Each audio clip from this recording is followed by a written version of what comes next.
Its footprints lead the wrong way on purpose. Somewhere in the Amazon, a line of tracks leads out of the forest toward home, toward safety. Every hunter who trusted them walked the other way, deeper in, until the forest kept him. The thing that made them has its feet turned backwards. It steps in, and the prints point out. The people of the forest know its name. They leave it tobacco, and they never take more than it allows. Entry number 3. The Curupira is not a demon of the night or a thing crawled up from the grave.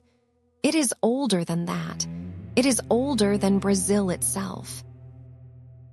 Long before the first ship reached the coast, the Tupi peoples of the Amazon already knew the guardian of the forest. A small, wild figure with skin like bark, a mane of flaming red hair, and teeth the color of green wood. And those 2 feet turned fully around at the ankle.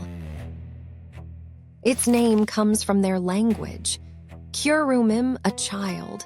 Pira, a body. The child's body.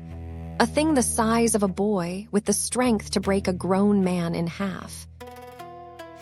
The first colonizer to write it down was a Jesuit priest in 1560.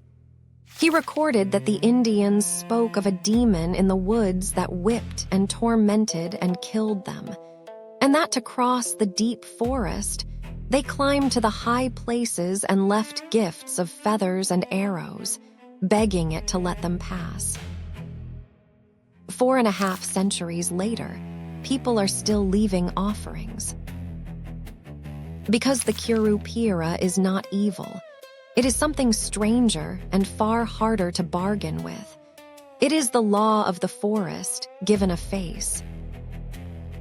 It guards every living thing beneath the canopy.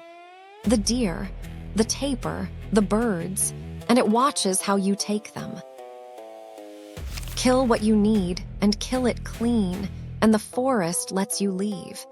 But take a mother with young still at her side. Killed 10 when you needed 1. Fell a great tree for no reason and leave it to rot, and you have broken the only rule the forest has. Then the guardian comes for you, and it does not come as a monster, it comes as a sound. First, a whistle. High and thin from somewhere in the leaves, the call of a small forest bird. You turn toward it and it moves. You follow and it moves again, always just ahead, always just out of sight. Then a voice. Your own name, in a voice you know, a companion who is not there, calling from a direction that is wrong. And underneath it all, a slow knocking, deep in the trees, where something is beating on the vast roots of a tree to test whether it is still strong enough to stand. By the time you understand that none of it is real, you are miles from any path. And there, at last, it lets you see it, a small figure sitting on a root, or astride a great bristling boar, red hair catching the last of the light, watching you with a patience that is worse than any snarl. It is child-sized. You are not afraid at first. That is the mistake every story warns about.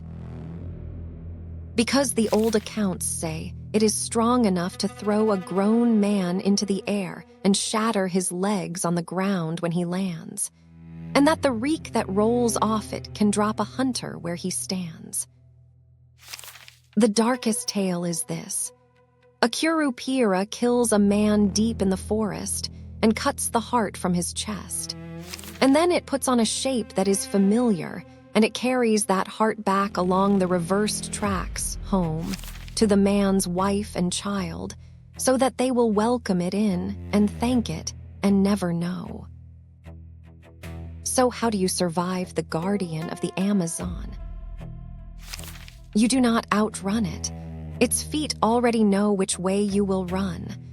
But the forest people learned one small mercy hidden in its nature.